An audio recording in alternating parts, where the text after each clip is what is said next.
don't take out the minivan, even though you would like to. Don't take out the school bus, Bloody bus. even though you would like to. Being weird. Whatever.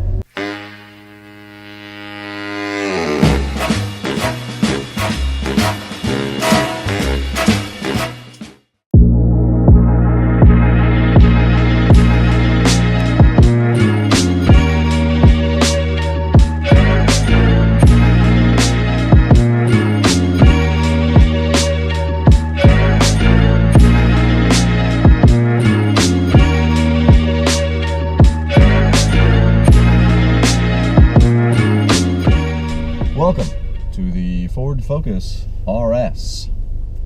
This is a car that has produced quite a bit of excitement for Ford over the last year or so. A little bit of debate as well, as people have gotten more time with the car and come to have a better understanding of what it is. I think the first thing to say about the car is that Ford's to be commended for putting a powerful engine in an economy car. It's certainly not the first time they or other manufacturers have done it, but you get a much more powerful car for the price than you do with a base Focus.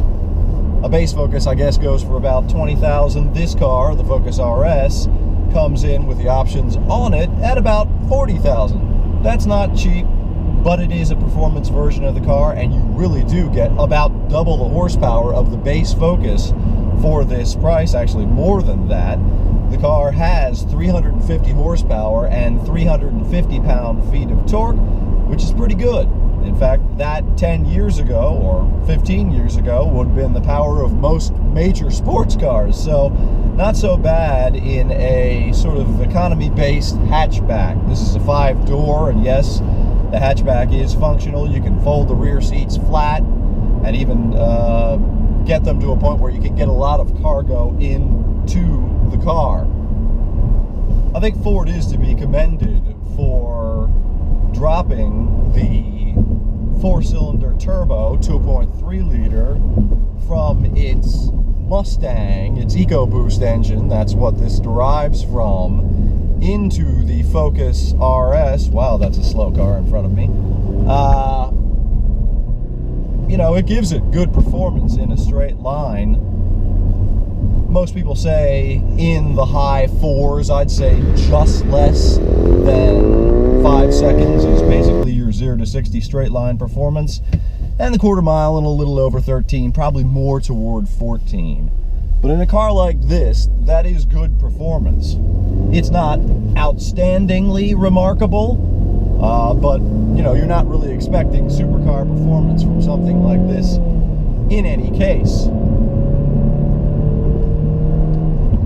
Now, having lived with the car for over a week, there are some upsides and there are some downsides to all the performance you get. So I think the main feature of the Focus RS that is impressive is its handling. It has a lot of grip. It's an all-wheel drive car, which also has very good tires on it, Michelin Pilot Super Sports, and a suspension that is tuned, I'd say, almost in a rally car style, and it does corner quite well. There are very few situations on the street where you will ever be able to fully test its level of grip, because you're just going to be going too fast. That is impressive. What isn't quite as impressive is the ride of the Focus RS. It is, yes, bumpy. I think people understand that it's going to be a rough ride as a performance-tuned version of the Focus, but it's actually, I'm here to tell you, even in normal driving mode, one of the 4 modes there are, normal, sport, track, and drift, even in normal mode, this thing shakes around quite a bit. If you're on a, let's say, a macadam surface or what you would call cement on a freeway, your head will be doing this. On all but the smoothest roads, you're going to get head toss and you're going to get a lot of movement. And on the street, I think there's no doubt that standard mode, normal driving mode, is the way to leave this car. Otherwise, if you go into sport or track, you make the dampers stiffer, and there's only one difference. It's either in normal damper stiffness, or you're in a sport mode / track mode of damper stiffness.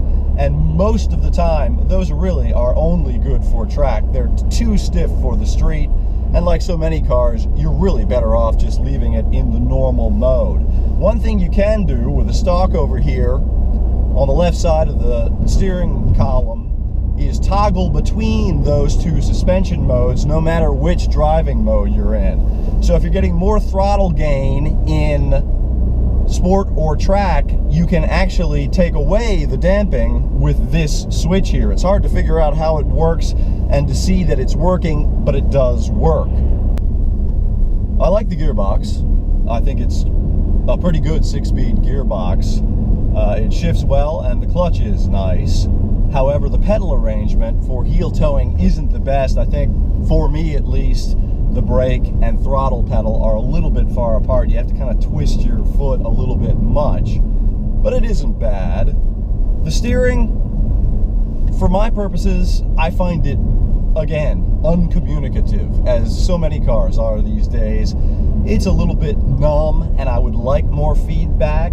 It's really weighted up, and it's weighted up because, I guess in part, this is an all-wheel drive car, and because they want to impart some kind of feel to it. I don't think it's necessary. I think it could be lighter in many circumstances, and that would be better. But that's what you get. And there's a VW in my rear window this whole time. I wonder who that could be. Oh my God.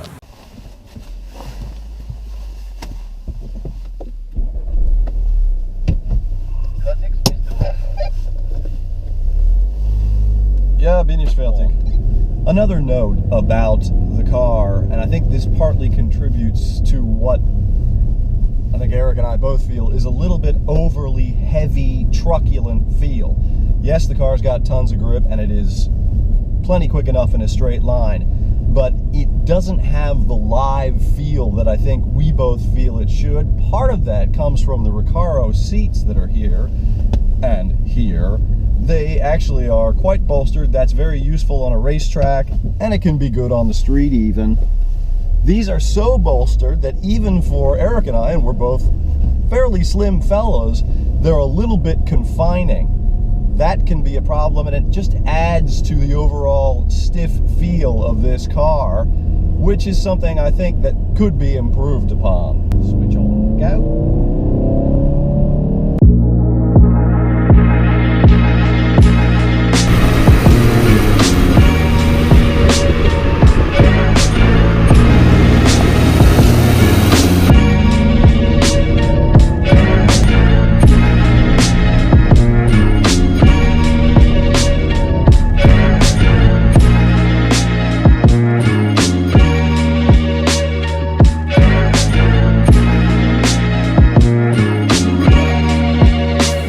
It's the Focus RS. As I may have mentioned before, this is a car that's caused a lot of excitement for Ford and not a little debate over the year plus that it's been out now. Eric, your thoughts? It's an enjoyable car to drive, but honestly not quite as much fun as I thought it was going to be.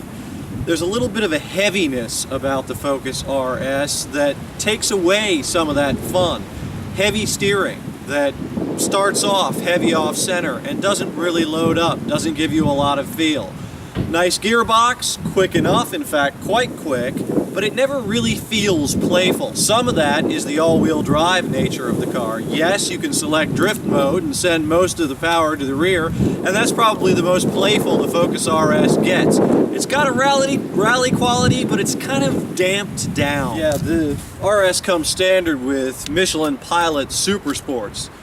They give you a ton of grip. Now you could get Pilot Sport Cup 2s, but unless you're going to track it a lot, and I mean a lot, and that's true with most cars with that tire on it, it makes no difference. You can't use the available grip on the street. And arguably, these suckers are really good. They might have too much grip for you to have fun with this thing in all-wheel drive mode. I do have to say I like this gull gray color. Yeah, this is called Stealth Gray. and it suits the car. The launch color was that very bright blue that you see in accents on the car and the stitching in the seats, that kind of thing. This is nice though. Barely anybody notices it. Well, to sum it up, Eric and I both think the Focus RS is a fun car. It could be more fun, a little bit more rally-like, and a little bit more alive. But the sun's going down and our time with the Focus RS is coming to a close, so we'll be driving more cars soon on Twin Cam. That's it for this one.